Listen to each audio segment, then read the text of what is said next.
Hey everybody, welcome back to the Carry and Cut YouTube channel. And if you're new here, I sure do appreciate you stopping by and watching. Don't forget to give us a like, comment, and subscribe. And also if you'd like to check out our Instagram at Carry and Cut. And we also have a Patreon at Carry and Cut. And I really do appreciate all the support and all the help you guys give us. All of the proceeds from the Patreon are going to go directly back into the channel to buy new quality and equipment to hopefully make the, buy new knives and equipment to hopefully make the quality and the content better for you guys. All right, I have to give Jimmie Crowe a huge shout out for sending in some of these knives for us to be checking out here this week. Most of the knives you're going to be seeing here in the next couple days are going to be directly sent from Jimmie Crowe. He has an awesome collection, and it is super nice of him to send these over to us to be able to take a look at it. And he said we can disassemble them, do whatever we want to do, any kind of content we want to make with them. So I really do appreciate that, Jimmie. Thank you very much for all the support and all the help. And so what are we looking at here? This is the Civivi Governor. This is a knife that I have never seen Civivi make. I did some research and looked it up, and it is actually discontinued now. But it's definitely a pretty sweet, really nice design. I really do like the handle shape. I love the blade shape. I'm a sucker for a nice drop point, especially this nice deep hollow grind. So that is pretty cool on this thing. What stands out, of course, you got a deep carry folded over steel clip on it. Your nice almost 4-inch blade. We're going to get into that. Of course, this is D2 steel. We have stainless steel liners, G10 backspacer, of course, our G10 actual handle material, which has a real nice, I don't know if this is like a peel ply texture or what this is, but it's nice and grippy. We got T8 hardware on the body screws. It looks like an oversized pivot also. And at least I hope I'm not lying to you guys about that T8 on the body screws. Let's go ahead and do a hardware check on that. So our pivot's going to be T8 for sure, T8 on the body screws all around. It's going to be T6 in the actual pocket clip there. Yep, and T8 all the way around. So that is pretty cool. We got a reversible tip up, or not what's always tip up, reversible left or right hand. So we only got one method of deployment. It's going to be our thumb studs, but they do work very well. So this is a nice knife. We got super good, nice action on it too. I think I actually tightened it up a little bit when I was just messing with checking the pivot out there. So pretty, almost dang near, not false shut, but it's very smooth. This knife is running on phosphor bronze washers also. So let's go ahead and, before we get too crazy into it, let's go ahead and go over some details and some specs. How about that? Let's go over some overall length here. And hopefully the sound is better for you guys. I did invest in some microphones, and I think it's working better. The other day when we did our first video messing with them, my daughter, she had one on also, and I don't know if there's some kind of weird interference going on or what it was. It sounded like I was in a fishbowl. So hopefully the quality, at least of the audio, is sounding better. And I'm working on the quality of myself here also. So if give me a break on that one. So all right, I'm rambling now. So overall length of the blade, it says 3.86 inches on the website, and it's definitely it's sharpened edge is at least, you get 3 3/4 of an inch just in the sharpened edge of the blade. So that is very, very nice to see. And it's dang near 4 inches. I mean, if you're going to go right here at the front of the scale, it's probably a little more than 3 3/4, but it's it's nice. They give you a pretty decent sharpening tool right there also too. So I mean, you can't get your finger in there really. You're going to be really messing with flirting with disaster right there, getting real close to the actual sharpened edge of the blade. But you definitely have a couple sharpens in there before anything wonky starts to happen. So that's pretty nice. Overall length of the knife, we're at 8 3/4 of an inch, almost. A little more, maybe just a little bit less than that, a little shy, 8 3/4, but still a very full-size knife. I wear a large glove, and I still have a good bit sticking out there. So if you had an XL hand or whatever, you definitely had no problem fitting your whole hand on this thing. So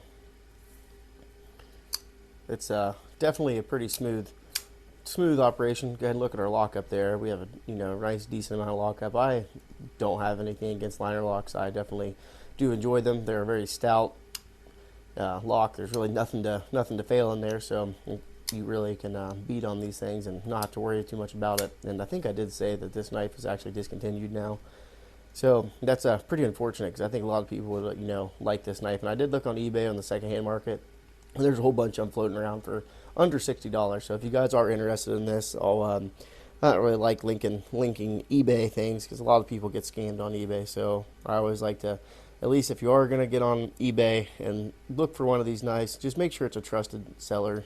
Make sure to read their reviews and everything like that. I'd hate to see somebody spend their hard-earned money on something that's subpar in quality or a fake, or I don't know if anybody is actually making fake Civivi knives, but I'm sure they're out there. If if you can find one for 20 bucks, I'm sure there's going to be some kind of clones or fakes out there. So always be not diligent, but always do your research. Know what you're getting into before you go and buy something off the secondhand market. So I'm definitely getting way off track here on the the knife here. So I think I went over a good bit of the stuff. Of course, we got our G10 handles. Our liners are going to be, they're not, I'd say they're skeletonized. I don't know if you guys can see in there, but there's not really internal milling, but there's good pass-throughs going through to at least keep the weight down. So let's go ahead and let's do some size comparisons first. I know you guys will see coming out the Benchmade bug out video I did. I didn't do any size comparisons on that, and I didn't even realize, so I had the whole thing done. So I was pretty disappointed in that. So when you guys see that, I'm sorry, that was my mistake. Also, it's recording this video. We are 453 subscribers, and I should really give you guys a huge, not congratulations, but a huge thank you to all the new subscribers that keep coming in and are believing in the channel. And that is, it's huge to me.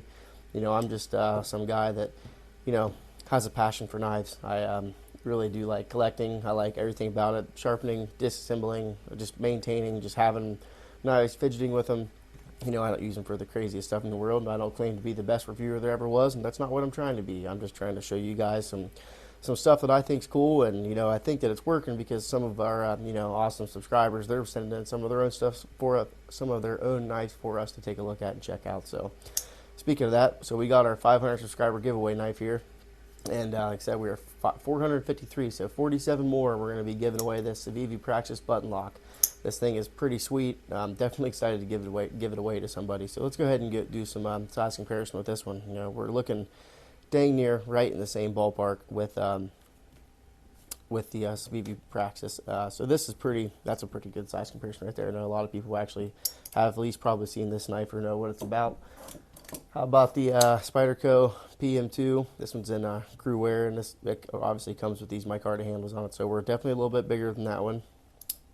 Awesome knife, by the way. Definitely check these out. Highly recommend. How about our Benchmade 940? And we're definitely smaller in every dimension on the 940. So it's definitely not a small knife by any stretch. How about our Ontario Rat Model 2? Dwarfs that one. So that's pretty good to see. And then how about, let's do Benchmade Bug Out. Awesome. So you definitely see there, it's definitely not a small knife by any stretch. And how about, we don't show this knife very often anymore, how about the Ferrum Forge Aluris? This is another one of my favorite ones. And how about we do a super small knife? How about that? This is the new Vosteed Mini Labrador, and I don't even like small knives, and I love this thing. It is very cool, super slicey, super sharp right out of the box. So titanium handles, 14C 28N on the blade steel. Definitely sub 3-inch blade. I think it's less than 2 3/4 of an inch. So I'm going to do a review on this thing. Look at the size on that difference there. So that is pretty astonishing. This thing is, I don't even like small knives, but this thing is a favorite of mine now. So, all right, definitely getting off topic. Let's go ahead and get a weight on this thing. As always, we want to thank Mrs. Carryandcut for letting us use her kitchen scale that she's always looking for. I'm definitely going to have to buy her a new one because I might as well just keep this thing down here with me. So, okay, we're right at 4.2 ounces. I think that's pretty much right on to what the website says. So, pretty cool there. You're almost got 4 inches of blade there for 4 ounces of knife. So that's definitely very nice to see him doing that. It's pretty cool. So, overall, I think this would be a great knife to, wouldn't. You could do any sort of outdoorsy stuff with it. I wouldn't go too crazy. It does have 120 thousandths of a inch on your blade stock thickness there, which is pretty good. And this tip comes down super far. We kind of have like a swedge going on here, and that of course reduces your drag and everything like that in cuts. But it does come down to a very fine tip there. So definitely be careful when you're doing that. I don't know if I did mention this is D2 on the blade steel, and they said it was a 59. I think it was it 59 to 61 on the HRC on the hardness. So this is, of course, your D2. Everybody loves it. Everybody hates it. It's definitely a great budget alternative to other things. I am definitely not the biggest fan of it, but I don't mind it at all. You know, it has awesome edge retention, great hardness. Of course, it's not a stainless steel, but you know, I don't live in a salty region. I'm here in southeastern Ohio, and I normally don't have any problem with any blade steels rusting on me unless it's a, you know, super high carbon 1095 or something like that. And even really then, I really don't have any issues with that. I have had a couple little rust spots here on my CrewWare PM2, but that was all just because of my own negligence and not exactly taking care of it the way I should have. So I definitely approve of this knife for the $60 when it was brand new. It's pretty awesome, and it's, you know, unfortunate this knife is discontinued now because I think this would do very good. And I imagine maybe it did do really good. They just, you know, kind of push these older models out to bring something new in. So if you guys have any questions for me, please leave them down in the comments below. I love interacting with all you guys. It's awesome to see all the support and the community coming together, and everybody having conversations with each other. So, like I said, one more time, give a huge shout out to Jimmie Crowe for sending this stuff in, and I sure do appreciate it, and you guys have a good one. Until next time, thanks.